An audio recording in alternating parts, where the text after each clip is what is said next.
समय बड़ा घट है। 4 दिन रह गए ने काले इलेक्शन दे। मैं खाली 2 मिनट च अपनी गल खत्म करगा कि तुसे सारे 4 दिन नीरज कुंदन बनिए जड़े काम करना। बाकी मेरी माता रानी की कृपा की थी। 1 साल मेरी उम्र हो, 2 साल हो, 40 साल उम्र हो, थोड़े ऊपर जरिए मैंने शावर कर। मैं उन समय वेस्ट नहीं करगा क्योंकि तुसे सवेरे 10 बजे खड़ोते हो। मैं आमंत्रित करगा अपनी मैडम श्री प्रियंका गांधी और मंच पर आ थोड़े विच गल कर। ये सारे स्वागत। नीरज कुंदन से कहूंगा प्रियंका जी का स्वागत करें।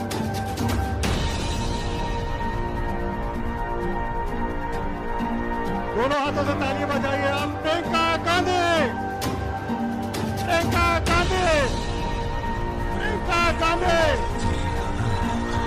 प्रियंका गांधी, प्रियंका गांधी, प्रियंका गांधी।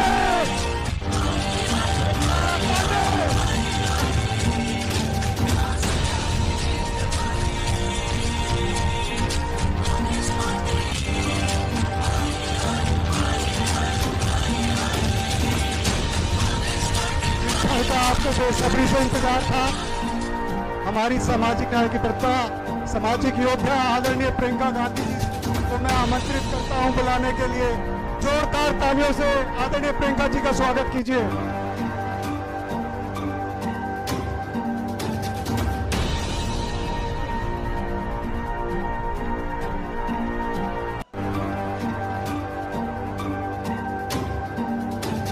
माता रानी की जय।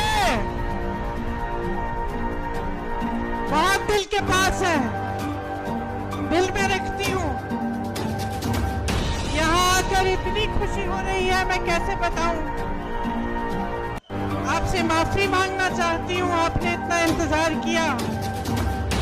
मुझे दिल्ली में बताया गया कि बहुत बारिश है, बादल है, हेलीकॉप्टर नहीं आ पाएगा। यहाँ की फोटो भेजी, यहाँ तक पानी था।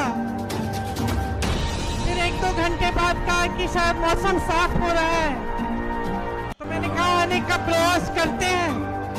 मुझे बिलावर भी जाना था, अभी मैं वहीं से आ रही हूँ। वहाँ हेलीकॉप्टर लैंड नहीं हो पाया। वहाँ पे भी आपकी तरह 5-6 घंटों से मेरा इंतजार कर रहे हैं लोग। मैं उनसे भी माफी मांगना चाहती हूँ और कहना चाहती हूँ कि चुनाव के बाद मैं प्रयास करूंगी कि मैं एक बार बिलावर जरूर आऊं, क्योंकि आप सबने इतना इंतजार किया। इसी तरह से आप यहाँ सुबह से बैठे हैं। नीरज जी बता रहे थे कि पानी भी नहीं पिला पाए क्योंकि सिक्योरिटी की कोई पाबंदी थी। तो मैं आपकी बहुत ही शुक्रगुजार हूँ, खास तौर से मेरी बहनें। आपको, आपका घर पे भी काम होगा, फिर भी आप यहाँ बैठी हैं, इंतजार कर रही हैं। आपका बहुत बहुत धन्यवाद। देखिए, एक जुड़ाव होता है राजनीतिक, एक पारिवारिक जुड़ाव होता है, एक ऐसा जुड़ाव होता है जो अपनी जमीन से होता है, जहां अपने परिवार के पुश्तों की पैदाइश है।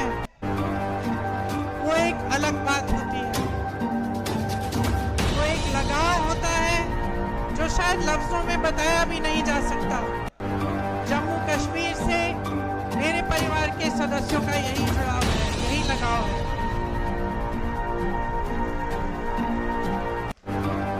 मैं यहाँ आती हूँ तो आपकी शक्लें भी मेरे से मिलती जुलती हैं।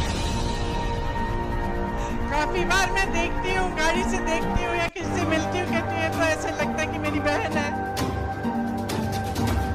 तो एक अलग जुड़ाव है। आपको शायद मालूम नहीं होगा, मेरी दादी इंदिरा जी की हत्या से 4-5 दिन पहले हम लोग घर पे बैठे थे। मैं 12 साल की थी, राहुल जी 14 साल के थे। अचानक दादी ने कहा, बड़ा दिल कर रहा है कश्मीर जाने को। तो चिनार के पेड़ हैं, पतझड़ के समय गिरते हैं, मैं उन्हें देखना चाहती हूँ। तो हम दोनों बच्चे थे, बहुत खुश हुए, चलो दादी दादी के साथ कश्मीर चलेंगे। दादी हमें कश्मीर लाई। पहली बार मुझे खीर भवानी के मंदिर में ले गई। उसके बाद एक बड़े आध्यात्मिक गुरु थे उनके, पंडित लक्ष्मण जी, उनका आश्रम होता था श्रीनगर में, वो वहां गई। फिर हम दिल्ली आए। 3-4 दिन बाद ही उनकी हत्या हो गई, वो शहीद हो गई। तो अक्सर मुझे लगता है कि कैसा बुलावा था ये एकदम अपनी हत्या से 4-5 दिन पहले अचानक बोली मुझे कश्मीर जाना है। ये अपनी धरती का बुलावा था।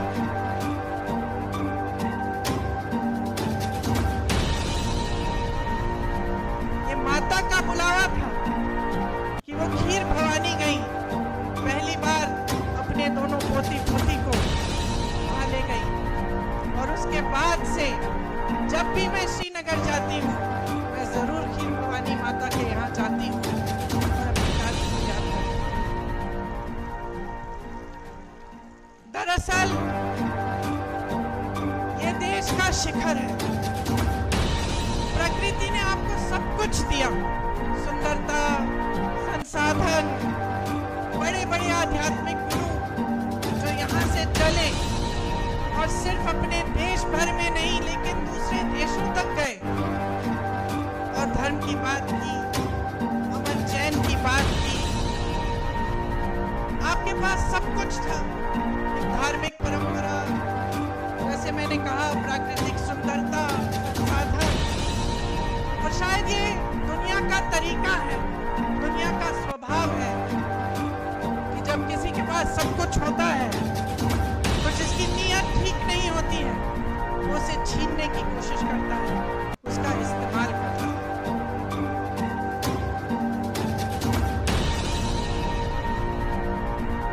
एक तरह से भाजपा के नेताओं ने जम्मू और कश्मीर को अपने राजनीतिक शतरंज का मोहरा बना दिया है। यहाँ के लिए नीतियां नहीं बनती, आपके लिए नीतियां नहीं बनती। आपके प्रति जो नीतियां बनती हैं वो देश में जज्बातों को उभारने के लिए, राजनीति करने के लिए बनाई जाती है। मैं मोदी जी का भाषण देख रही थी, यहाँ आ रही थी, मैंने सोचा देखो मोदी जी क्या कह रहे हैं। शायद कटरा का भाषण था। भाषण को सुनते सुनते मुझे ऐसा लगा कि जनता अपने नेताओं से क्या चाहती है।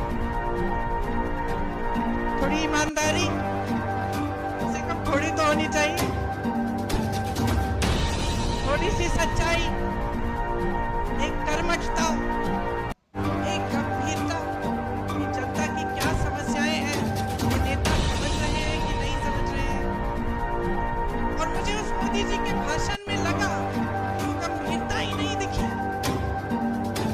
कहने लगे कि 10 सालों से यहाँ का जो रेलवे स्टेशन है, हमने इस रेलवे स्टेशन को में सुधार हम लाए हैं, इसमें परिवर्तन लाए हैं।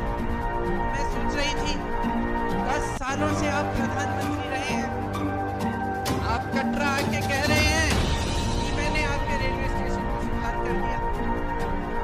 विकास की एक धारा होती है, जैसे जीवन की होती है। एक समय में मेरी बहनें यहाँ बुजुर्ग बैठी हैं, वो रोटरी वाले टेलीफोन होते थे, आपको याद है, यूं घुमा के फोन करना पड़ता था। जम्मू से दिल्ली फोन करना पड़ता था तो बुकिंग करनी पड़ती थी, 2-3 हफ्तों बाद ट्रंक कॉल लगता था। आज सबके पास स्मार्टफोन है। परिवर्तन होता है, विकास होता है, रेलवे स्टेशन में सुधार होते हैं। बड़ी बात नहीं है कि प्रधानमंत्री जी आकर इन छोटी छोटी बातों पर आपको कह रहे हैं कि देखो मैंने आपके लिए क्या किया। ठोस बात क्यों नहीं कर रहे? मेरे मन में ये बात आई कि जो ठोस बात है, जो जम्मू और कश्मीर की जनता के हृदय की बात है, जो उनकी समस्याएं हैं, उनकी बात क्यों नहीं हो रही?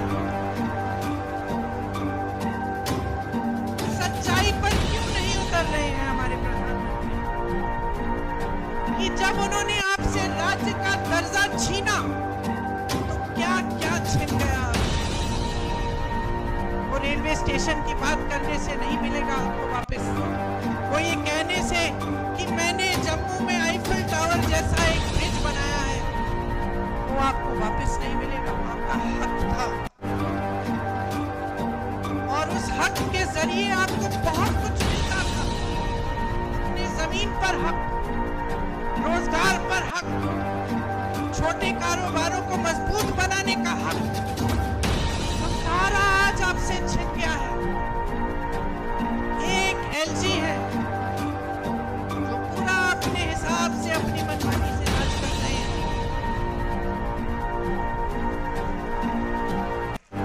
एक लूट का राज स्थापित किया है, रिमोट वाला राज स्थापित किया है। आपको अपने हक नहीं मिल रहे हैं इस राज में। आपकी जमीनें लैंड बैंक बन रही हैं। किसके लिए?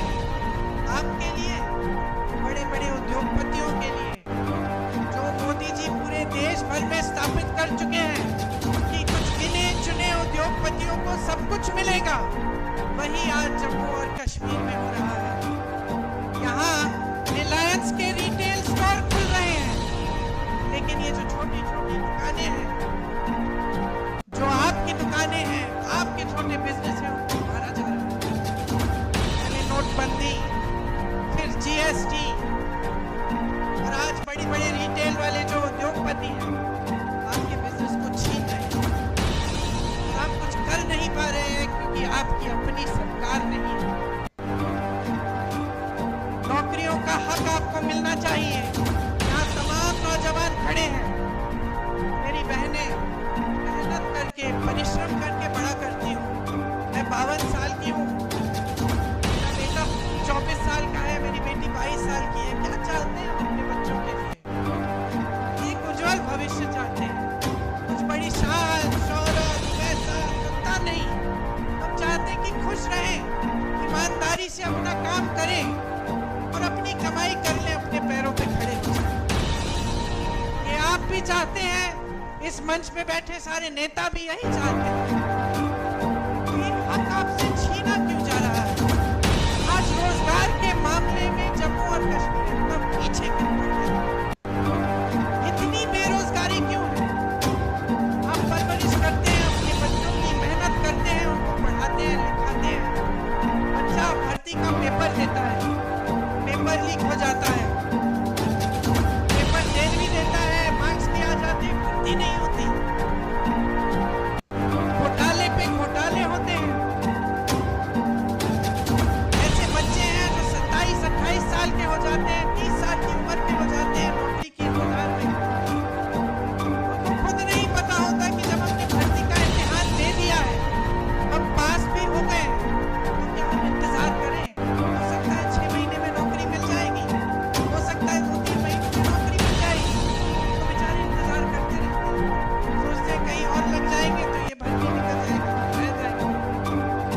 और इस तरह करके साल के साल गवा देते हैं, अपनी जवानी गवा देते हैं। बच्चों की शादी नहीं होती, जब रिश्ता लेके जाते हैं कहते हैं कि भाई नौकरी नहीं है,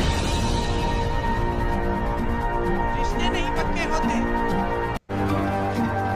तो इस तरह से कैसे आगे बढ़ेंगे? आपके एलजी बाहरी है, साफ तमाम जितनी भी पॉलिसियां, जितनी भी नीतियां बन रही है, बाहर वालों के लिए बन रही है। 450 मिनरल के जो ब्लॉक हैं, उनमें से 200 के ठेके बाहर के लोग क्यों दिए हैं? आपको रेत, आपकी रेत है, आपकी बजरी है, बाहर भेजी जा रही है, आपको खरीदनी पड़ती है अपने घर बनाने के लिए, तो उसका दाम महंगा होता है कि नहीं? आपको घर में छोटी सी छोटी मरम्मत करनी पड़ती है, आप घबराते हो कि कैसे करेंगे? कोई बीमार पड़ता है, घबराते हो, इलाज कैसे करवाएंगे? और यहाँ बाहर की सारी कंपनियां आकर सब कुछ लूट रही हैं। 10 मिनरल के ब्लॉक्स हैं, 26 रेत के खनन, सारे ठेके बाहर के इनके मित्रों को दिए। बाहर की कंपनियों को ला कर आपके जितने भी छोटे कारोबार हैं, ये तो मैं मंच पे खड़े होकर कह रही हूँ, एहसास तो आपको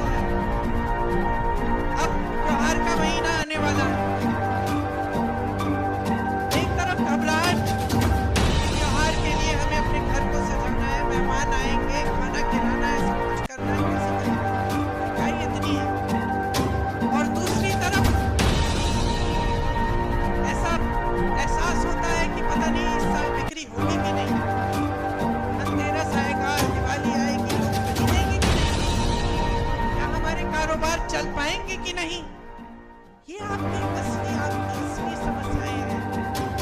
इन समस्याओं से जूझ रहे हो। वहाँ केंद्र में मोदी जी, अडानी जी और अंबानी जी को बढ़ा रहे हैं, यहाँ आपके एलजी अपने मित्रों को आगे बढ़ा रहे हैं। माता वैष्णो जनरल स्टोर या रघुनाथ मार्केट के जो कारोबार है, तो बढ़ावा कौन दे रहा है? ये रिलायंस रिटेल हर जगह जो खुल रही है, वो तो तेजी से बढ़ रही है। आपके लिए क्या जल जीवन मिशन का स्कैम होता है, एक दलित अधिकारी उस स्कैम को भरता है, प्रताड़ित किया जाता है। मैंने ईमानदारी की बात की, सच्चाई की बात की, नेता से उम्मीद की बात की।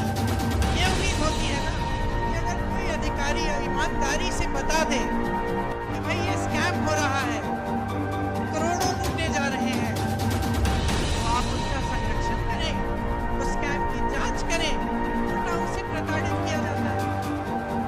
यही हमारी परंपरा बन गई है।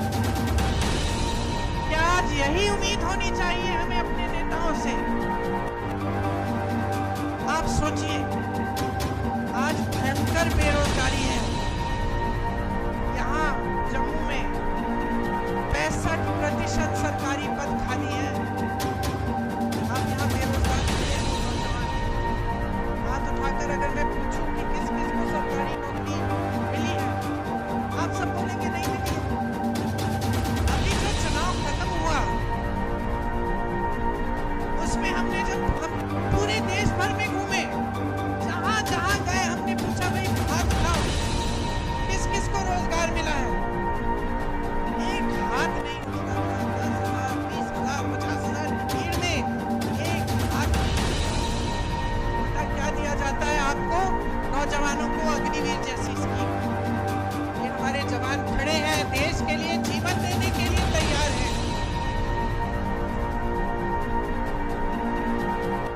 जब ये आते हैं हमारी सुरक्षा करने के लिए, जब सरहद पे खड़े होने जाते हैं, तो मन में ये रखते हैं कि हम एक दिन शहीद हो सकते हैं इस धरती के लिए, और आप अग्निवीर लाते हैं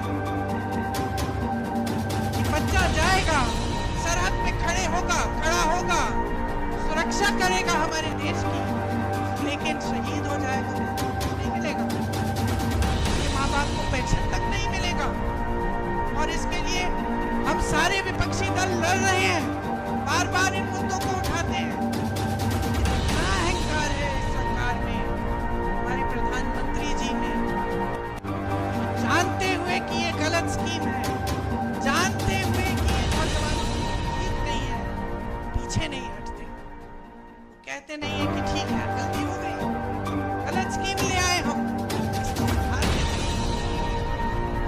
जहां आपको आर्मी में, फोर्सेस में रोजगार का मौका मिलता था, टूट गया, आज नहीं मिलता है। खेती में रोजगार बनते थे, आज नहीं बनते हैं। सबसे ज्यादा रोजगार हमारे देश में, हमारी देश की जो रीढ़ की हड्डी है, छोटे कारोबार है। ये सारी दुकानें जो मुझे यहाँ से मिलती हैं, आप रोजगार दिलवाते थे, छोटे छोटे बिजनेस बना दिया। कानपुर में लेदर का बिजनेस था, आगरा में कोई और बिजनेस, मुरादाबाद में पीतल का बिजनेस, यहाँ जम्मू में और बिजनेस। सारे तमाम ऐसे बिजनेस बंद हो गए, रोजगार वहां से भी नहीं मिलेगा। तो कौन सी स्कीम है इनके पास रोजगार दिलवाने की? सिर्फ स्कैम, पेपर लीक, अग्निवीर जैसी फिजूल की स्कीमें। और ऊपर से क्या होता है? आप माताएं हैं, नौजवान बच्चे हैं, मैंने कहा मेरे भी नौजवान बच्चे हैं। जब बच्चे में ये नाउम्मीद हो जाती है कि मेरे भविष्य में कुछ नहीं, मैं कमा नहीं पा रहा हूँ, घर पे बैठा रहता है, ड्रग्स फैलते हैं। चिट्टा कितना फैल गया है जम्मू कश्मीर में, कोई बात भी करता है इसके बारे में? ये सारे भाजपा के नेता जो आते हैं, वोट मांगने के लिए आते हैं, आपकी सच्चाई की बात करते हैं क्यों नहीं करते? क्योंकि वो जानते हैं कि इसकी जड़ क्या है। जड़ बेरोजगारी बच्चे को आप नौकरी देंगे, सुबह से शाम तक काम करेगा, थका हुआ घर आएगा, इधर उधर देखेगा, लेकिन बेचारा बेरोजगार बेकार पड़ा रहता है। जो ड्रग की माफियाएं हैं उसके लिए शिकार बन जाता है। पूरे समाज में, पूरे देश में, पूरे समाज में, खास तौर से यहाँ ये सब फैल रहा है और इसके बारे में आपके नेता बात भी नहीं करते। टोल टैक्स दीजिए, आप स्मार्ट मीटर लगवाइए अपने घरों में, बताइए 10 गुना आपके बिल आते हैं, कोई पूछता है? आप जहां भी जाएंगे आपको टैक्स, प्रॉपर्टी टैक्स लगा दी है जो पहले नहीं थी, टोल टैक्स बढ़ा दी है, जगह जगह टोल लगा दिए हैं। स्मार्ट मीटर आप तो जानते ही हैं, आपकी आवाज से पता चल रहा है मुझे कि कितना असर पड़ रहा है आपके जीवन में। तो आपकी जमीनें छीनेंगे, आपसे टैक्स लेंगे, चाहे प्रॉपर्टी की हो, टोल की हो, कुछ भी हो, ऊपर से जो काम कराने पड़ते हैं आपको रिश्वत देनी पड़ती है। कहाँ के रह गए हैं आप? आपकी सुनवाई भी है इनकी सरकार में? आतंकवादी हमले कुछ कम नहीं हुए इनके राज में। यहाँ पे एक आंकड़ा है मेरे पास, 683 आतंकवादी हमलों में तकरीबन 260 जवान और 170 आम जनता की जाने गई है। तो ये भी बात नहीं है कि आतंकवाद कम हो रहा है। 150 सालों से चली आ रही जो दरबार की कुश्ती, उसको भी इन्होंने खत्म कर दिया। एक परंपरा थी, आपको मालूम है, वो आपका गौरव था, उसको भी खत्म कर दिया। ये है आपका नया जम्मू कश्मीर। राज्य का दर्जा आपसे छीना, आपसे जब छीना गया तो आपको क्या क्या बताया गया? इससे बड़ा फायदा होगा आपका। क्या फायदा हुआ मैं जानना चाहती हूँ। मैं जानना चाहती हूँ, आप में से कोई मुझे बताए क्या फायदा हुआ?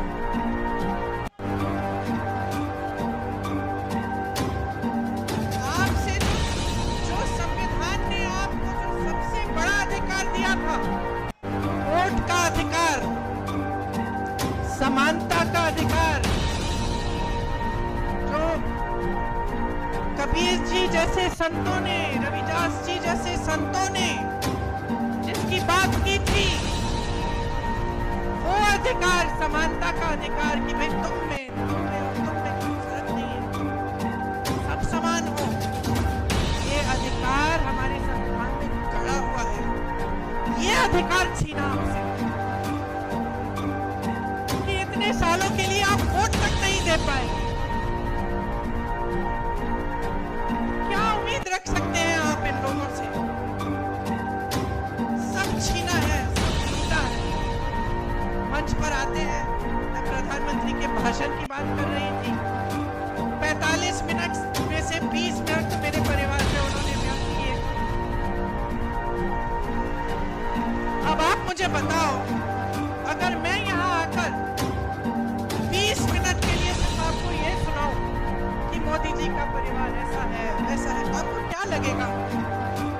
क्या लगेगा बहन, क्या लगेगा? यही लगेगा ना कि इस नेता को समझ में नहीं आ रहा है कि मेरी समस्या क्या है। मैं तो अपनी समस्या की बात सुनना चाहती हूँ, यही लगेगा ना। और वो वही पुरानी रट लगाए हुए हैं, 10 सालों से हम सुन रहे हैं, और 10 सालों से परिवर्तन नहीं आ रहा है, 10 सालों से प्रगति नहीं आ रही है, घुटन हो रही है। खास तौर से यहाँ जम्मू और कश्मीर में घुटन हो रही है। इससे नहीं दिख रहा है आपको? तो मैं आपसे क्या कहने आई हूँ, पहचानिए, सच्चाई को पहचानिए। इंदिरा जी की बात की, उनकी लगाव की बात की, एक सच्चाई थी उसमें, गहराई थी, वो हम आज तक अपने दिल में रखते हैं। ये हमारी धरती है और आपकी धरती है। आप वहां बैठे हो, नेता मंच में बैठे हैं, आप अलग नहीं हो नेताओं से। ये अलगपन दूर करना पड़ेगा हमें।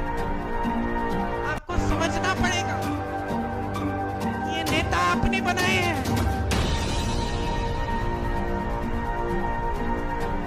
आपको समझना पड़ेगा कि नेता आए आपके सामने, आपकी समस्याओं के बारे में बात करे, तब तक आप वोट मत दो उसे, चाहे कोई भी हो। ये लड़का नीरज वैसे अच्छी तरह जानते हो, संघर्षशील है, ईमानदार है, और सबसे बड़ी बात पता है क्या है? हिम्मत है इसमें, लड़ने की हिम्मत है। जब जब मैंने दिल्ली बुलाया कि आ जाओ धरना प्रदर्शन है, एकदम आया, पीछे नहीं हटा। पुलिस ने लाठी मारी, तंग किया, अकेला मारा, पीटा, फिर भी पीछे नहीं हटा। तो मैं अपने अनुभव से जानती हूँ कि नीरज में हिम्मत है, लड़ने की शक्ति है और आपके लिए लड़ेगा।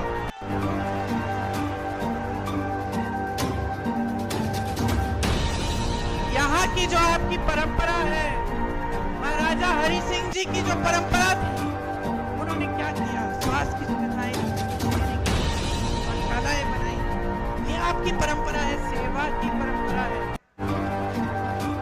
ये एक राजा भी सबसे पहले सेवा करते हैं। ये जम्मू की परंपरा है और ये परंपरा नीरज के हृदय में बसी हुई परंपरा है।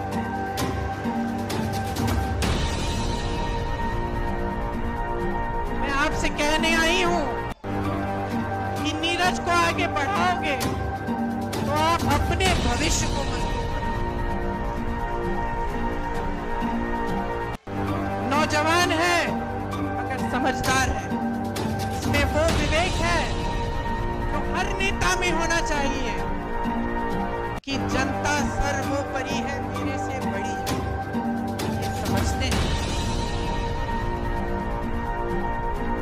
चुनाव के संदर्भ में यहाँ आई हूँ तो मैं आपको ये भी बताना चाहती हूँ कि कांग्रेस पार्टी का एक विजन है, एक नजरिया है आपके लिए, आपके भविष्य के लिए।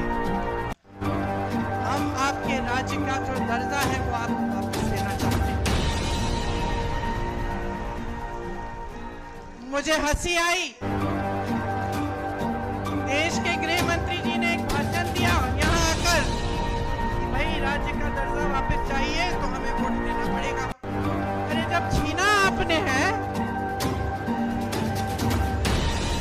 ये तो वही बात हुई कि घर के अंदर चोर आया, आपका टीवी लेके चले गया, और फिर चोर कहता है कि टीवी वापस चाहिए तो भाई मेरे से पूछो। वही बात हुई ना, लिया आपने, अब कह रहे कि वोट नहीं दोगे तो हम देंगे। हम ही दे सकते हैं और कोई दे ही नहीं सकता आपको। समझ लीजिए क्या चाल चली जा रही है आपके साथ। कांग्रेस पार्टी चाहती है कि एकदम हमारी सरकार आएगी तो हम आपको राज्य का दर्जा वापस देंगे। 150 साल पुरानी जो दरबार कूच की जो परंपरा है वो फिर से शुरू की जाएगी। आपके रोजगार, आपकी जमीन को हम सुरक्षित करेंगे। हम सुरक्षित रखना चाहते हैं। हम चाहते हैं कि आपके रोजगार का हक, आपका जमीन का हक है, आपके हाथों में वापस जाए। जहां जहां कांग्रेस की सरकारें आज है प्रदेशों में, वहां हमारा ये पूरा प्रयास है।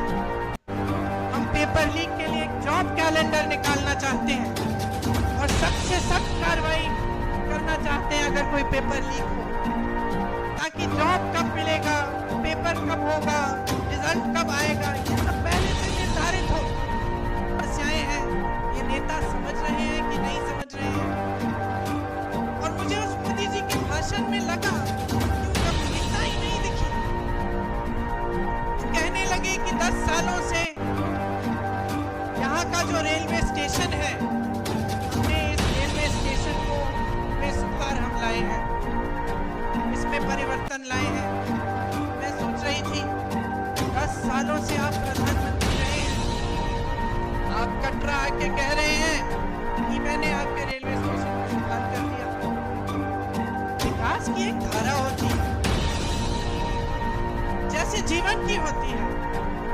एक समय में मेरी बहनें यहाँ बुजुर्ग बैठी हैं, वो वाले टेलीफोन होते थे, आपको याद है, घुमा के फोन करना पड़ता था। जम्मू से दिल्ली फोन करना पड़ता था तो बुकिंग करनी पड़ती थी, 2-3 हफ्तों बाद तुरंत कॉल लगता था। आज सबके पास स्मार्टफोन है, परिवर्तन होता है, विकास होता है, रेलवे स्टेशन में सुधार होते हैं। ये कोई बड़ी बात नहीं है कि प्रधानमंत्री जी आकर इन छोटी छोटी बातों पर आपको कह रहे हैं कि देखो मैंने आपके लिए क्या किया। ठोस बात क्यों नहीं कर रहे? मेरे मन में ये बात आई कि जो ठोस बात है, जो जम्मू और कश्मीर की जनता के हृदय की बात है, जो उनकी समस्याएं हैं, उनकी बात क्यों नहीं हो रही है?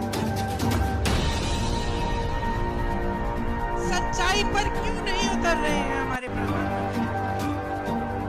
कि जब उन्होंने आपसे राज्य का दर्जा छीना तो क्या क्या छिन गया आपसे? वो रेलवे स्टेशन की बात करने से नहीं मिलेगा आपको वापस। वो ये कहने से कि मैंने जम्मू में आईफल टावर जैसा एक ब्रिज बनाया है, वो आपको वापस नहीं मिलेगा। वो आपका हक था और उस हक के जरिए आपको बहुत कुछ मिलता था। अपने जमीन पर हक, रोजगार पर हक, छोटे कारोबारों को मजबूत बनाने का हक, जो सारा आज आपसे छिन गया है। एक एलजी है तो पूरा अपने हिसाब से, अपनी मनमानी से राज कर रहे हैं। एक लूट का राज स्थापित किया है, रिमोट वाला राज स्थापित किया है। आपको अपने हक नहीं मिल रहे हैं इस राज्य में। आपकी जमीनें लैंड बैंक बन रही हैं। किसके लिए? आपके लिए, बड़े बड़े उद्योगपतियों के लिए, जो मोदी जी पूरे देश भर में स्थापित कर चुके हैं कि कुछ गिने चुने उद्योगपतियों को सब कुछ मिलेगा। वही आज जम्मू और कश्मीर में हो रहा है। यहाँ रिलायंस के रिटेल स्टोर खुल रहे हैं, लेकिन ये जो छोटी छोटी दुकानें हैं, जो आपकी दुकानें हैं, आपके छोटे बिजनेस हैं, उनको मारा जा रहा है। पहले नोटबंदी, फिर जीएसटी, और आज बड़ी बड़े रिटेल वाले जो उद्योगपति हैं आपके बिजनेस को छीन रहे हैं और आप कुछ कर नहीं पा रहे हैं क्योंकि आपकी अपनी सरकार नहीं है। नौकरियों का हक आपको मिलना चाहिए। यहाँ तमाम नौजवान खड़े हैं, मेरी बहनें मेहनत करके, परिश्रम करके बड़ा करती हैं। मैं 52 साल की हूँ, मेरा बेटा 24 साल का है, मेरी बेटी 22 साल की है। क्या चाहते हैं हम अपने बच्चों के लिए? एक उज्जवल भविष्य चाहते हैं, कुछ बड़ी शान, शौहरत, पैसा, सत्ता नहीं। हम चाहते हैं कि खुश रहें, ईमानदारी से अपना काम करें और अपनी कमाई कर ले, अपने पैरों पे खड़े हो जाए। ये आप भी चाहते हैं, इस मंच पे बैठे सारे नेता भी यही चाहते हैं। ये हक आपसे छीना क्यों जा रहा है? आज रोजगार के मामले में जम्मू और कश्मीर इतना पीछे क्यों पड़ गया? इतनी बेरोजगारी क्यों है? आप परवरिश करते हैं अपने बच्चों की, मेहनत करते हैं, उनको पढ़ाते हैं, लिखाते हैं। बच्चा भर्ती का पेपर देता है, पेपर लीक हो जाता है, पेपर दे भी देता है, मार्क्स भी आ जाते हैं, भर्ती नहीं होती। घोटाले पे घोटाले होते हैं। ऐसे बच्चे हैं जो 27-28 साल के हो जाते हैं, 30 साल की उम्र के हो जाते हैं, नौकरी के इंतजार में। उनको खुद नहीं पता होता कि जब हमने भर्ती का इम्तिहान दे दिया है, हम पास भी हो गए, तो क्या हम इंतजार करें? हो सकता है 6 महीने में नौकरी मिल जाएगी, हो सकता है 2-3 महीनों में नौकरी मिल जाएगी, तो बेचारे इंतजार करते रहते हैं, सोचते हैं कहीं और लग जाएंगे तो ये भर्ती निकल जाएगी, रह जाएगी। और इस तरह करके साल पे साल गवा देते हैं, अपनी जवानी गवा देते हैं। बच्चों की शादी नहीं होती, जब रिश्ता लेके जाते हैं कहते हैं कि भाई नौकरी नहीं है, रिश्ते नहीं पक्के होते। इस तरह से कैसे आगे बढ़ेंगे? आपके एलजी बाहरी हैं, साफ तमाम जितनी भी पॉलिसियां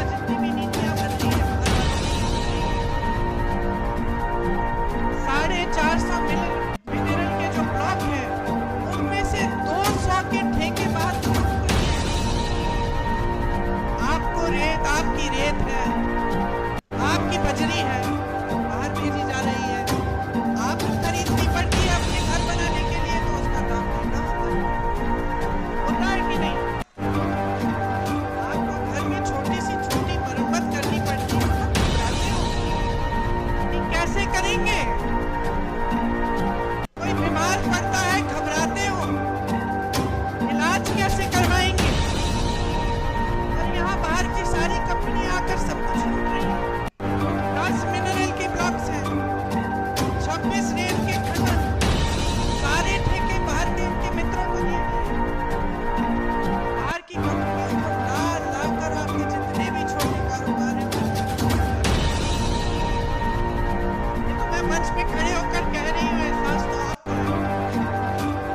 अब त्योहार का महीना आने वाला है, एक तरफ घबराहट कि त्योहार के लिए हमें अपने घर को सजाना है, मेहमान आएंगे, खाना खिलाना है, सब कुछ करना है, महंगाई कितनी है। और दूसरी तरफ ऐसा एहसास होता है कि पता नहीं इस साल बिक्री होगी कि नहीं, धनतेरस आएगा, दिवाली आएगी, लोग खरीदेंगे कि नहीं, क्या हमारे कारोबार चल पाएंगे कि नहीं। ये आपके इन समस्याओं से जूझ रहे हैं। वहाँ केंद्र में मोदी जी, अडानी जी और अंबानी जी को बढ़ा रहे हैं, यहाँ आपके एलजी अपने मित्रों को आगे बढ़ा रहे हैं।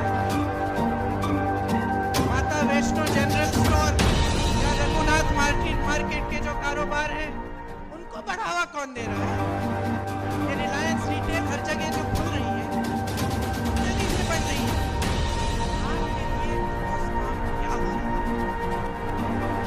जल जीवन मिशन का स्कैम होता है, एक दलित अधिकारी उस स्कैम को करता है, क्या होता है, उसको प्रताड़ित किया जाता है। मैंने ईमानदारी की बात की, सच्चाई की बात की, नेता से उम्मीद की बात की।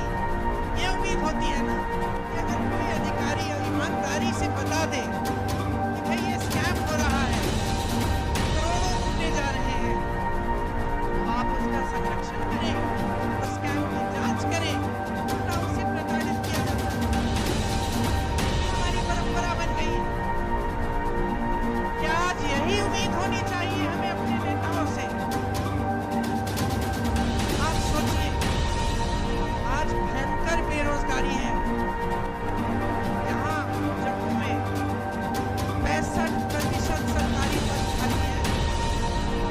आप यहाँ बेरोजगार खड़े हो, नौजवान, हाथ उठाकर अगर मैं पूछूं कि किस किस को सरकारी नौकरी मिली है, आप सब बोलेंगे नहीं मिली।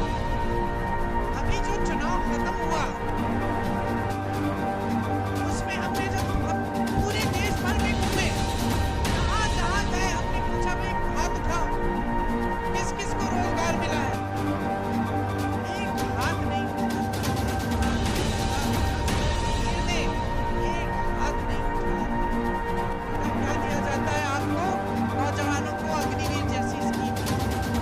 हमारे जवान खड़े हैं, देश के लिए जीवन देने के लिए तैयार हैं। जब ये आते हैं हमारी सुरक्षा करने के लिए, जब सरहद पे खड़े होने जाते हैं, तो मन में ये रखते हैं कि हम एक दिन शहीद हो सकते हैं इस धरती के लिए। आप अग्निवीर लाते हैं कि बच्चा जाएगा, सरहद पे खड़ा होगा, सुरक्षा करेगा हमारे देश की, लेकिन शहीद हो जाएगा, नहीं मिलेगा, उसके माँ बाप को पेंशन तक नहीं मिलेगा। और इसके लिए हम सारे विपक्षी दल लड़ रहे हैं, बार बार इन मुद्दों को उठाते हैं, लेकिन इतना अहंकार है इस सरकार में, हमारे प्रधानमंत्री जी ने, जानते हुए कि ये गलत स्कीम है, जानते हुए कि ये नौजवानों को ठीक नहीं है, पीछे नहीं हटते। कहते नहीं है कि ठीक है, करते हुए गलत स्कीम ले आए हम, इसको सुधार देते हैं। जहाँ आपको आर्मी में, फोर्सेस में रोजगार का मौका मिलता है, आज नहीं मिलता है। खेती में रोजगार बनते थे, आज नहीं बनते हैं। सबसे ज्यादा रोजगार हमारे देश में, हमारी देश की जो रीढ़ की हड्डी है, वो छोटे कारोबार है। ये सारी दुकानें लूटे हैं। आप रोजगार दिलवाते थे, छोटे छोटे बिजनेस, अपना कुछ बना दिया। कानपुर में लेदर का बिजनेस था, आगरा में कोई और बिजनेस, औरंगाबाद में पीतल का बिजनेस था।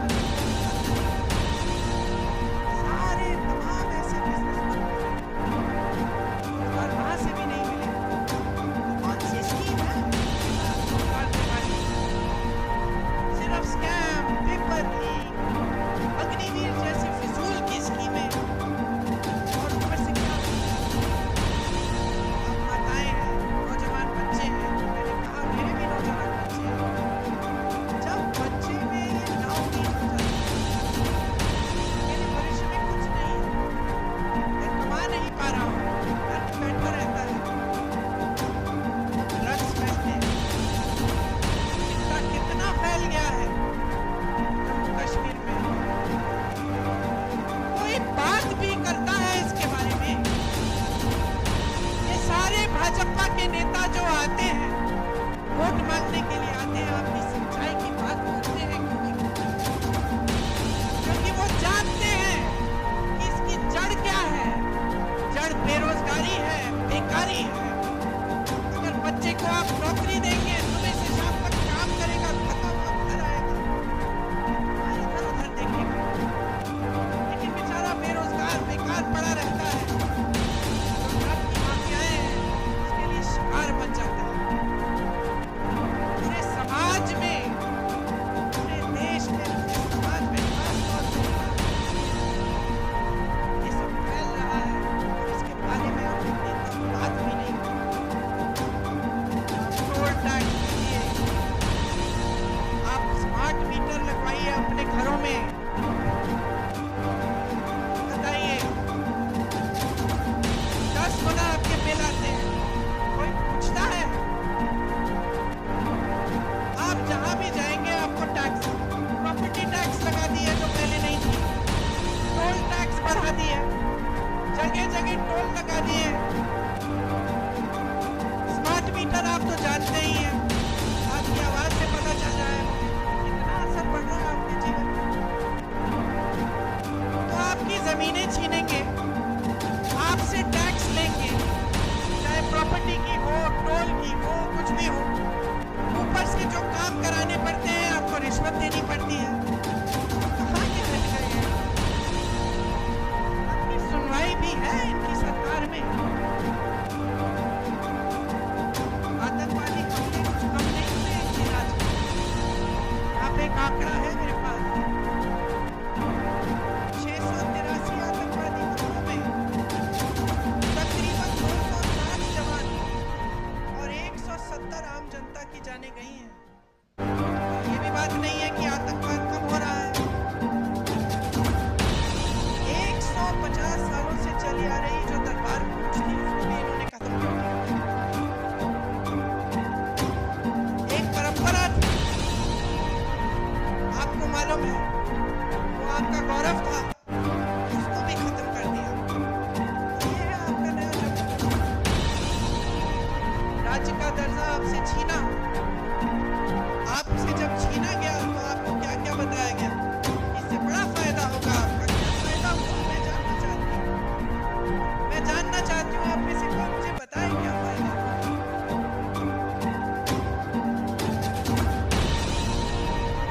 आपसे जो संविधान ने आपको जो सबसे बड़ा अधिकार दिया था, वोट का अधिकार, समानता का अधिकार, जो कबीर जी जैसे संतों ने, रविदास जी जैसे संतों ने जिसकी बात की थी, वो अधिकार, समानता का अधिकार कि भाई तुम में और तुम में कोई फर्क नहीं है, सब समान हो। ये अधिकार हमारे संविधान में खड़ा हुआ है। ये अधिकार छीना आपसे कि इतने सालों के लिए आप वोट तक नहीं दे पाए। क्या उम्मीद रख सकते हैं आप इन लोगों से? सब छीना है, सब लूटा है। मंच पर आते हैं, मैं प्रधानमंत्री के भाषण की बात कर रही थी, 45 मिनट में से 20 मिनट तो मेरे परिवार पे उन्होंने व्यर्थ किए। अब आप मुझे बताओ, अगर मैं यहाँ आकर 20 मिनट के लिए सिर्फ आपको ये सुनाऊं कि मोदी जी का परिवार ऐसा है वैसा है, आपको क्या लगेगा? क्या लगेगा बहन, क्या लगेगा? यही लगेगा ना कि इस नेता को समझ में नहीं आ रहा है कि मेरी समस्या क्या है। मैं तो अपनी समस्या की बात सुनना चाहती हूँ, यही लगेगा ना। और वो वही पुरानी रट लगाए हुए हैं, 10 सालों से हम सुन रहे हैं। 10 सालों से परिवर्तन नहीं आ रहा है, 10 सालों से प्रगति नहीं आ रही है, घुटन हो रही है। खास तौर से यहाँ जम्मू और कश्मीर में घुटन हो रही है, भविष्य नहीं दिख रहा है। मैं आपसे क्या कहने आई हूँ? पहचानिए, सच्चाई को पहचानिए। इंदिरा जी की बात की, उनकी लगाव की बात की, एक सच्चाई थी उसमें, गहराई थी, वो हम आज तक अपने दिल में रखते हैं। ये हमारी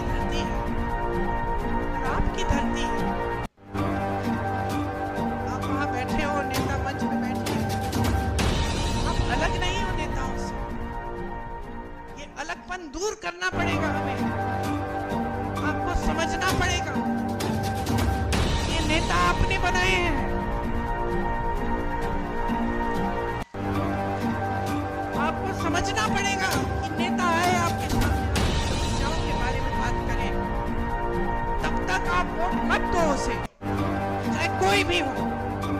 ये लड़का नीरज वैसे अच्छी तरह जानती हूँ, संघर्षशील है, ईमानदार है, और सबसे बड़ी बात पता है क्या है? हिम्मत है इसमें, लड़ने की हिम्मत है। जब जब मैंने दिल्ली बुलाया कि आ जाओ धरना प्रदर्शन है, एकदम आया, पीछे नहीं हटा। पुलिस ने लाठी मारी, तंग किया, अकेला मारा, पीटा, फिर भी पीछे नहीं हटा। तो मैं अपने अनुभव से जानती हूँ कि नीरज में हिम्मत है, लड़ने की शक्ति है और आपके लिए लड़ेगा।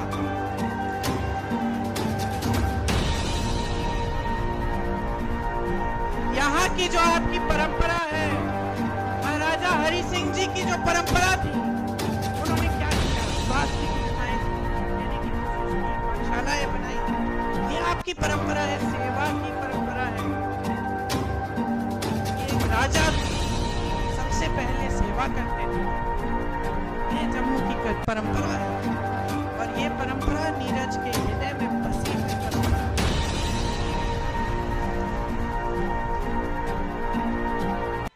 मैं आपसे कहने आई हूं कि नीरज को आगे बढ़ाओगे तो आप अपने भविष्य को मजबूत करोगे।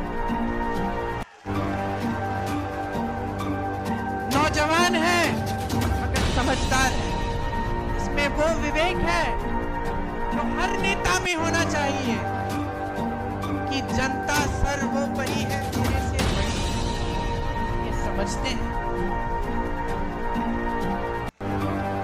चुनाव के संदर्भ में यहाँ आई हूँ तो मैं आपको ये भी बताना चाहती हूँ कि कांग्रेस पार्टी का एक विजन है, एक नजरिया है आपके लिए, आपके भविष्य के लिए। हम आपके राज्य का जो दर्जा है वो आपको वापस देना चाहते हैं। मुझे हंसी आई, देश के गृह मंत्री जी ने एक भाषण दिया यहाँ आकर कि भाई राज्य का दर्जा वापस चाहिए तो हमें वोट देना पड़ेगा। अरे जब छीना आपने है, ये तो वही बात हुई कि घर के अंदर चोर आया, आपका टीवी लेके चले गया, और फिर चोर कहता है कि टीवी वापस चाहिए तो भाई मेरे से पूछो। यही बात हुई ना, लिया आपने, अब कह रहे कि वोट नहीं दोगे तो हम देंगे, हम ही दे सकते हैं और कोई दे ही नहीं सकता आपको। समझ लीजिए क्या चाल चली जा रही है आपके साथ। कांग्रेस पार्टी चाहती है एकदम हमारी सरकार आएगी तो हम आपको राज्य का दर्जा वापस देंगे। 150 साल पुरानी जो दरबार कूच की जो परंपरा है वो फिर से शुरू की जाएगी। आपके रोजगार, आपकी जमीन हम सुरक्षित रखना चाहते हैं। हम चाहते हैं कि आपके रोजगार का हक, आपका जमीन का जो हक है वो आपके हाथों में वापस जाए। जहां जहां कांग्रेस की सरकारें आज है प्रदेशों में, वहां हमारा ये पूरा प्रयास है। हम पेपर लीक के लिए एक जॉब कैलेंडर निकालना चाहते हैं और सख्त से सख्त कार्रवाई करना चाहते हैं अगर कोई पेपर लीक हो, ताकि जॉब कब मिलेगा, पेपर कब होगा, रिजल्ट कब आएगा, ये सब पहले से निर्धारित हो।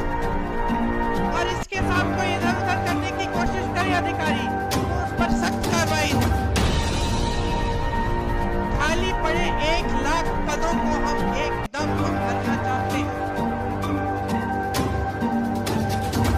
बेरोजगार युवाओं को प्रति माह 3,500 रुपए हम देना चाहते हैं, ताकि उनका थोड़ा आत्मविश्वास बने, अपने पैरों पे खड़े होने का कम से कम मौका तो मिले। घर की मुखिया महिला जो है उनको हर महीने 3,000 रुपए हम सम्मान राशि देना चाहते हैं। जहां जहां हमारे प्रदेश है वहां ये काम हम कर रहे हैं। 25 लाख तक स्वास्थ्य बीमा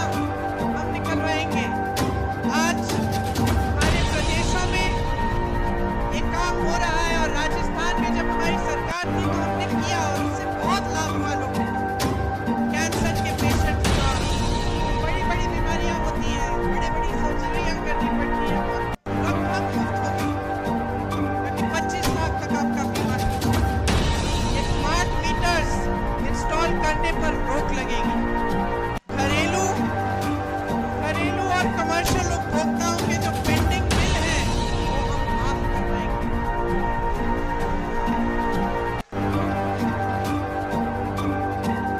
गरीब और किसानों की जो जमीन है उससे बेदखल नहीं किया जाएगा। आपको जो स्वयं सेवा समूह है उनको 5 लाख तक का ब्याज मुफ्त कर्ज पे मिलेगा।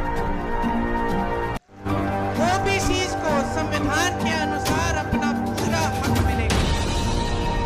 मनमोहन सिंह जी के समय कश्मीरी पंडित भाइयों और बहनों के लिए शुरू हुई जो रिहैबिलिटेशन पॉलिसी थी उसे दोबारा हम शुरू करवाएंगे। देखिए, यहाँ आकर बड़ी बड़ी बातें करना आसान है। आपने तो बहुत नेताओं की सुनी होंगी बातें। एक विश्वास की बात होती है, प्रमाण की बात होती है। ये तो कह रहे हैं, नहीं पे इन्होंने किया भी है। तो मैं चाहती हूँ कि मेरी बातों पे न जाए। आप खुद जांच कीजिए कर्नाटक में क्या हो रहा है, तेलंगाना में कांग्रेस की सरकार है, वहां क्या हो रहा है, हिमाचल में सरकार है, वहां भी पूरा प्रयास रहता है। केंद्र ने राशि बंद की हुई है। जो आपदा को जो राष्ट्र आपदा घोषित करना था उन्होंने किया नहीं। उसकी वजह से हिमाचल में दिक्कत जरूर है, लेकिन जहां जहां हमारी सरकारें हैं वहां हमारा प्रयास पूरा है कि जनता के साथ चले, कि जनता का पैसा जनता के हाथों में वापस लिया जाए, जनता का हक जनता के हाथों में। और यही हमारे जम्मू और कश्मीर में प्रयास रहेगा। ये मेरा वादा है आपसे। और मैं एक बार फिर से आपको धन्यवाद देती हूँ कि जो ठोस बात, जो जम्मू और कश्मीर की जनता के हृदय की बात है, जो उनकी समस्याएं हैं, उनकी बात क्यों नहीं हो रही है? सच्चाई पर क्यों नहीं उतर रहे हैं हमारे प्रधानमंत्री? कि जब उन्होंने आपसे राज्य का दर्जा छीना तो क्या क्या छिन गया आपसे? वो रेलवे स्टेशन की बात करने से नहीं मिलेगा आपको वापस। वो ये कहने से कि मैंने जम्मू में आईफल टावर जैसा एक ब्रिज बनाया है, वो आपको वापस नहीं मिलेगा। वो आपका हक था और उस हक के जरिए आपको बहुत कुछ मिलता था। अपने जमीन पर हक, रोजगार पर हक, छोटे कारोबारों को मजबूत बनाने का हक, जो सारा आज आपसे छिन गया है। एक एलजी है जो पूरा अपने हिसाब से अपनी मनमानी से राज कर रहे हैं।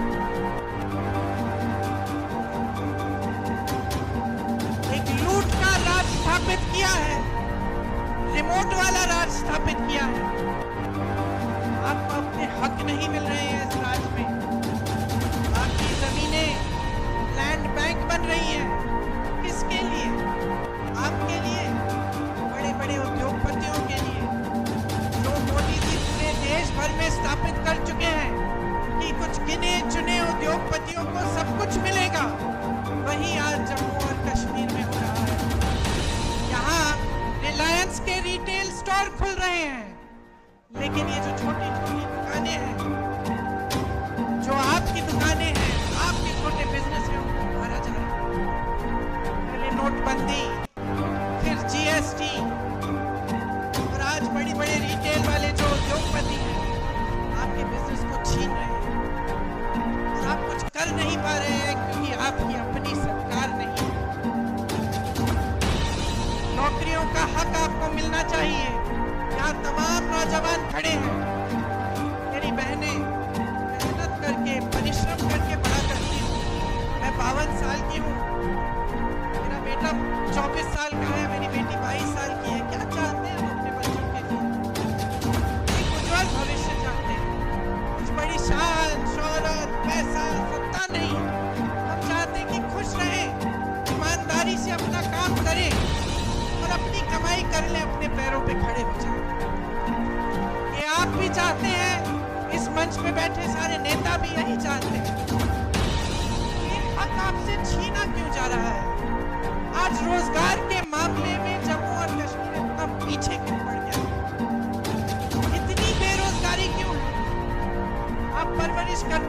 बच्चों की मेहनत करते हैं, उनको पढ़ाते हैं, लिखाते हैं। बच्चा भर्ती का पेपर देता है, पेपर लीक हो जाता है, पेपर दे भी देता है, मार्क्स भी आ जाते हैं, भर्ती नहीं होती। घोटाले पे घोटाले होते हैं। ऐसे बच्चे हैं जो 27-28 साल के हो जाते हैं, 30 साल की उम्र के हो जाते हैं नौकरी के इंतजार में। उनको खुद नहीं पता होता कि जब हमने भर्ती का इम्तिहान दे दिया है, हम पास भी हो गए हैं, तो क्या हम इंतजार करें?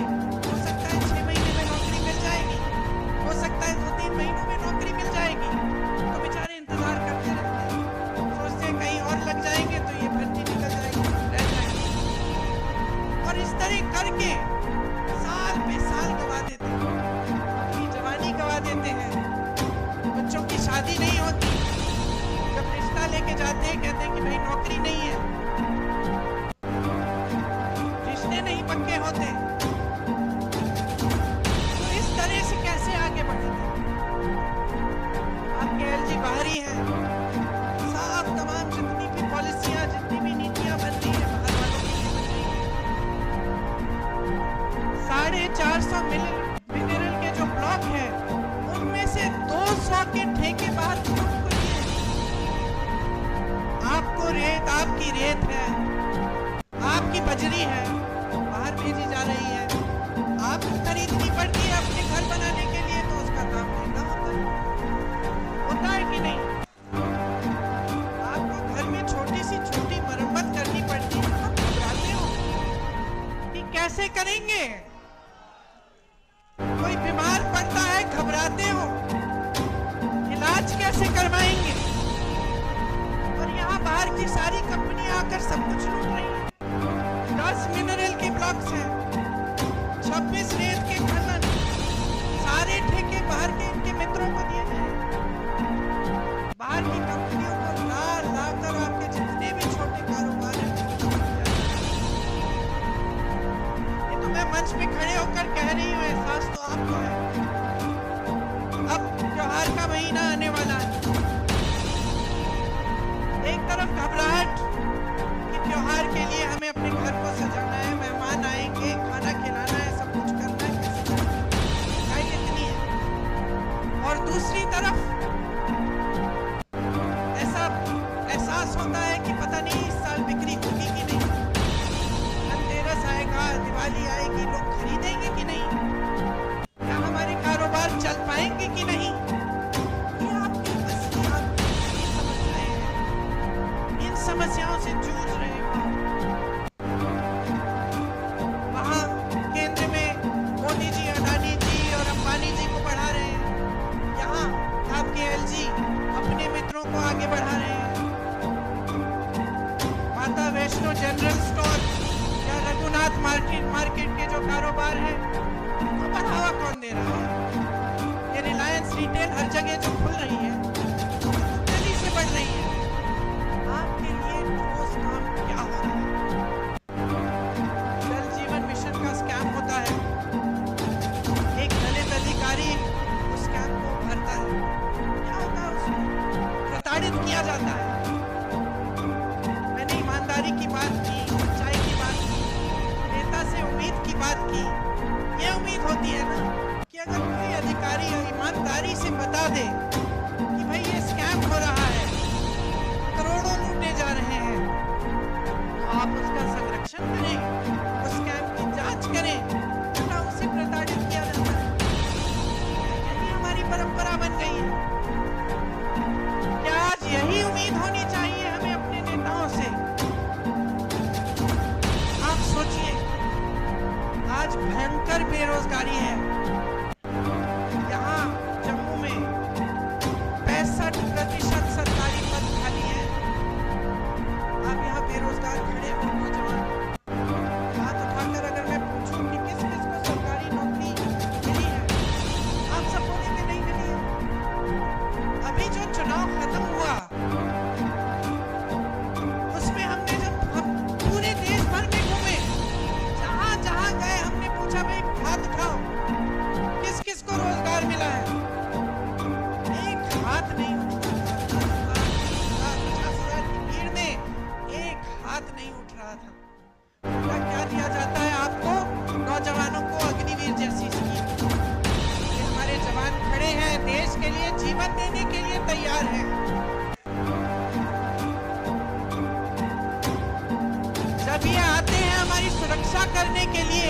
जब सरहद पे खड़े होने जाते हैं तो मन में ये रखते हैं कि हम एक दिन शहीद हो सकते हैं इस धरती के लिए, और आप अग्निवीर लाते हैं कि बच्चा जाएगा, सरहद पे खड़ा होगा, सुरक्षा करेगा हमारे देश की, लेकिन शहीद हो जाएगा तो कुछ नहीं मिलेगा, उसके माँ बाप को पेंशन तक नहीं मिलेगा। और इसके लिए हम सारे विपक्षी दल लड़ रहे हैं, बार बार इन मुद्दों को उठाते हैं, लेकिन इतना अहंकार है इस सरकार में, हमारे प्रधानमंत्री जी ने, जानते हुए कि ये गलत स्कीम है, जानते हुए कि ये नौजवानों को ठीक नहीं है, पीछे नहीं हटते, कहते नहीं है कि ठीक है, गलती हो गई, गलत स्कीम ले आए हम, इसको सुधार देते हैं। जहां आपको आर्मी में, फोर्सेस में रोजगार का मौका मिलता था, टूट गया, आज नहीं मिलता है। खेती में रोजगार बनते थे, आज नहीं बनते हैं। सबसे ज्यादा रोजगार हमारे देश में, हमारी देश की जो रीढ़ की हड्डी है, छोटे कारोबार, ये सारी दुकानें मुझे यहाँ से आप रोजगार दिलवाते थे, छोटे छोटे बिजनेस, तो अपना कुछ बना दिया। कानपुर में लेदर का बिजनेस था, आगरा में कोई और बिजनेस, मुरादाबाद में पीतल का बिजनेस, सारे तमाम ऐसे बिजनेस बन रहे हैं, रोजगार वहां से भी नहीं मिलेगा। तो कौन सी स्कीम है इसके पास रोजगार दिलवाने की? सिर्फ स्कैम, पेपर लीक, अग्निवीर जैसे फिजूल की स्कीमें, और ऊपर से क्या होता है? आप माताएं हैं, नौजवान बच्चे हैं, मैंने कहा मेरे भी नौजवान बच्चे हैं, जब बच्चे में ये नाउम्मीद हो जाती है कि मेरे भविष्य में कुछ नहीं है, मैं कमा नहीं पा रहा हूँ, घर पे बैठा रहता है, तब ड्रग्स फैलते हैं। चिट्टा कितना फैल गया है जम्मू कश्मीर में, कोई बात भी करता है इसके बारे में? ये सारे भाजपा के नेता जो आते हैं, वोट मांगने के लिए आते हैं, आपकी सच्चाई की बात करते हैं क्यों नहीं करते? क्योंकि वो जानते हैं कि इसकी जड़ क्या है। जड़ बेरोजगारी है, बेकारी है। अगर बच्चे को आप नौकरी देंगे, सुबह से शाम तक काम करेगा, थका हुआ घर आएगा, इधर उधर देखेगा, लेकिन बेचारा बेरोजगार बेकार पड़ा रहता है। जो ड्रग की माफियाएं हैं, उसके लिए शिकार बन जाता है। पूरे समाज में, पूरे देश में, पूरे समाज में, खासतौर से ये सब फैल रहा है, और इसके बारे में आप नेता बात भी नहीं करते। आप टोल टैक्स दीजिए, आप स्मार्ट मीटर लगवाइए अपने घरों में, बताइए 10 गुना आपके बिल आते हैं, कोई पूछता है? आप जहां भी जाएंगे आपको टैक्स, प्रॉपर्टी टैक्स लगा दी है जो पहले नहीं थी, टोल टैक्स बढ़ा दी है, जगह जगह टोल लगा दिए। स्मार्ट मीटर आप तो जानते ही हैं, आपकी आवाज से पता चल रहा है मुझे कितना असर पड़ रहा है आपके जीवन में। तो आपकी जमीनें छीनेंगे, आपसे टैक्स लेंगे, चाहे प्रॉपर्टी की हो, टोल की हो, कुछ भी हो, ऊपर से जो काम कराने पड़ते हैं आपको रिश्वत देनी पड़ती है। कहाँ के रह गए हैं आप? आपकी सुनवाई भी है इनकी सरकार में? आतंकवादी हमले कुछ कम नहीं हुए इनके राज में। यहाँ पे एक आंकड़ा है मेरे पास, 683 आतंकवादी हमलों में तकरीबन 260 जवान और 170 आम जनता की जाने गई। तो ये भी बात नहीं है कि आतंकवाद कम हो रहा है। 150 सालों से चली आ रही जो दरबार कूच थी, उसको भी इन्होंने खत्म कर दिया। एक परंपरा थी, आपको मालूम है, वो आपका गौरव था, उसको भी खत्म कर दिया। ये है आपका राज्य का दर्जा आपसे छीना। आपसे जब छीना गया तो आपको क्या क्या बताया गया? इससे बड़ा फायदा होगा आपका, क्या फायदा?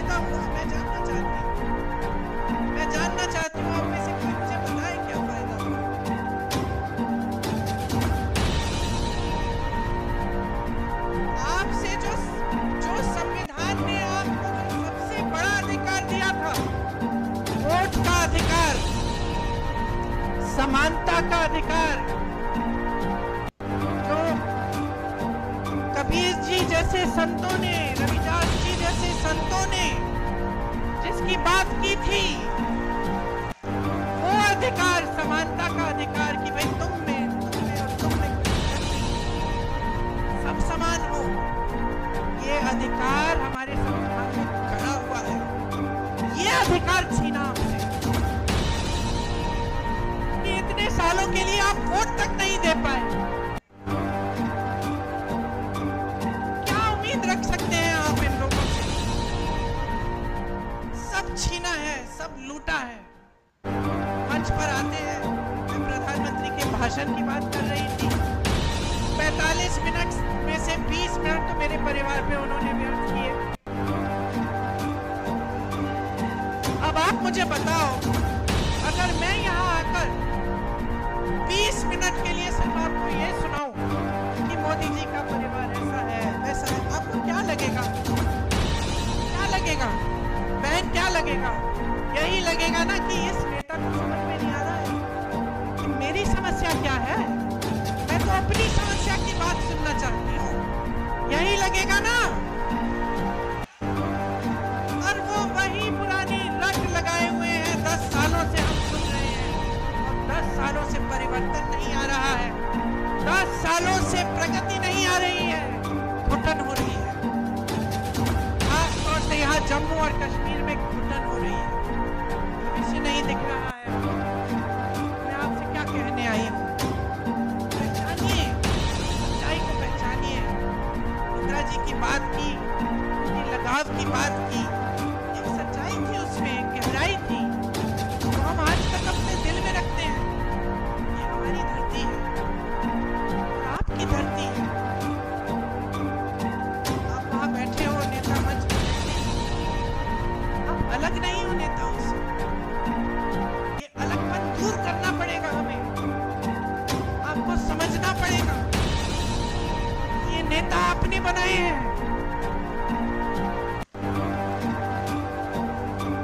आपको समझना पड़ेगा कि नेता है आपके सामने, आपकी समस्याओं के बारे में बात करे, तब तक आप वोट मत दो उसे, चाहे कोई भी हो।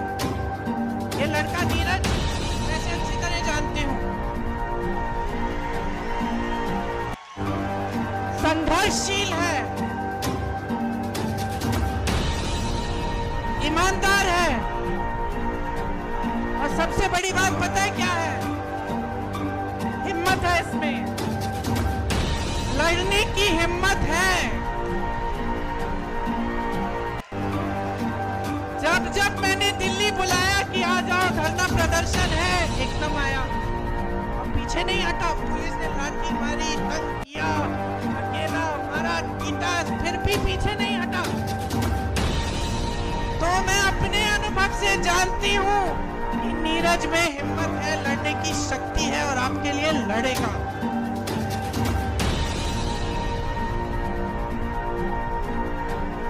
यहाँ की जो आपकी परंपरा है, महाराजा हरि सिंह जी की जो परंपरा थी, उन्होंने क्या किया? स्वास्थ्य की सुविधाएं देने की कोशिश की, पाठशालाएं बनाई। ये आपकी परंपरा है, सेवा की परंपरा है। एक राजा भी सबसे पहले सेवा करते थे। ये जम्मू की परंपरा है और ये परंपरा नीरज के हृदय में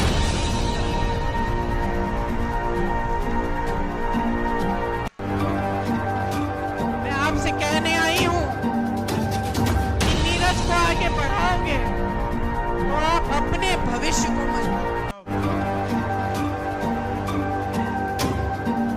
नौजवान है मगर समझदार है, इसमें वो विवेक है जो हर नेता में होना चाहिए कि जनता सर्वोपरि है, मेरे से बड़ी है, ये समझते हैं। चुनाव के संदर्भ में यहाँ आई हूँ तो मैं आपको ये भी बताना चाहती हूँ कि कांग्रेस पार्टी का एक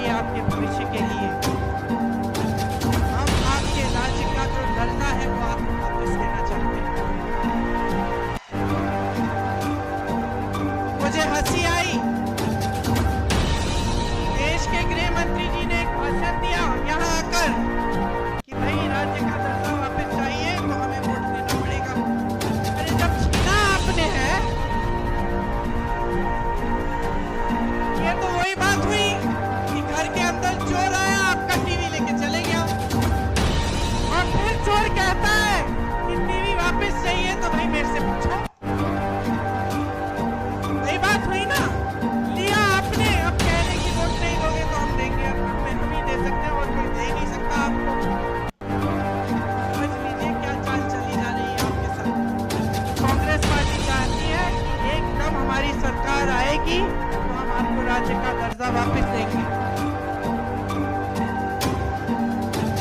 150 साल पुरानी जो दरबार कूच की जो परंपरा है वो फिर से शुरू की जाएगी। आपके रोजगार, आपकी जमीन हम सुरक्षित रखना चाहते हैं। हम चाहते हैं कि आपके रोजगार का हक, आपका जमीन का जो हक है वो आपके हाथों में वापस जाए। जहां जहां कांग्रेस की सरकारें आज है प्रदेशों में, वहां हमारा ये पूरा प्रयास है। हम पेपर लीक के लिए एक जॉब कैलेंडर निकालना चाहते हैं और सख्त से सख्त कार्रवाई करना चाहते हैं अगर कोई पेपर लीक हो, ताकि जॉब कब मिलेगा, पेपर कब होगा, रिजल्ट कब आएगा, ये सब पहले से निर्धारित हो। और इसके साथ कोई इधर उधर करने की कोशिश करे अधिकारी, तो उस पर सख्त कार्रवाई हो। खाली पड़े 1 लाख पदों को हम एकदम भरना चाहते हैं। बेरोजगार युवाओं को प्रति माह 3,500 रुपए हम देना चाहते हैं,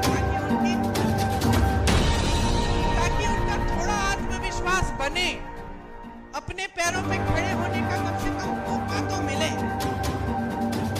घर की मुखिया महिला जो है उनको हर महीने 3,000 रुपए हम सम्मान राशि देना चाहते हैं।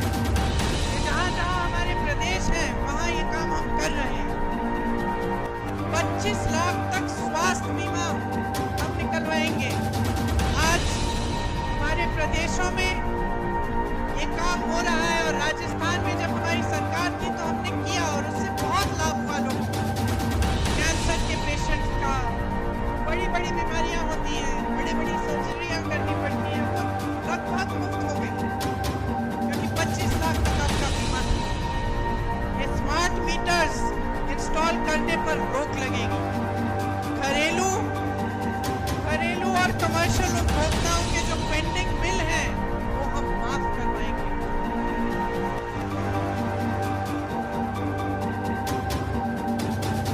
गरीब और किसानों की जो जमीन है उससे बेदखल नहीं किया जाएगा। आपको जो स्वयं सेवा समूह है उनको 5 लाख तक का ब्याज मुफ्त कर्ज पे मिलेगा। ओबीसीज को संविधान के अनुसार अपना पूरा हक मिलेगा। मनमोहन सिंह जी के समय कश्मीरी पंडित भाइयों और बहनों के लिए शुरू हुई जो रिहैबिलिटेशन पॉलिसी थी उसे दोबारा हम शुरू करवाएंगे। देखिए, यहाँ आकर बड़ी बड़ी बातें करना आसान है। आपने तो बहुत नेताओं की सुनी होंगी बातें। एक विश्वास की बात होती है, प्रमाण की बात होती है। ये जो कह रहे हैं सही में इन्होंने किया भी है, तो मैं चाहती हूँ कि मेरी बातों में न जाए। आप खुद जांच कीजिए कर्नाटक में क्या हो रहा है, तेलंगाना में कांग्रेस की सरकार है, वहां क्या हो रहा है। हिमाचल में सरकार है, वहां भी पूरा प्रयास रहता है। केंद्र ने राशि बंद की हुई है। जो आपदा को उनको जो राष्ट्रीय आपदा घोषित करना था उन्होंने किया नहीं, उसकी वजह से हिमाचल में दिक्कत जरूर है। लेकिन जहां जहां हमारी सरकारें हैं वहां हमारा प्रयास पूरा है जनता के लिए सरकार चले, कि जनता का पैसा जनता के हाथों में वापस दिया जाए, जनता का हक जनता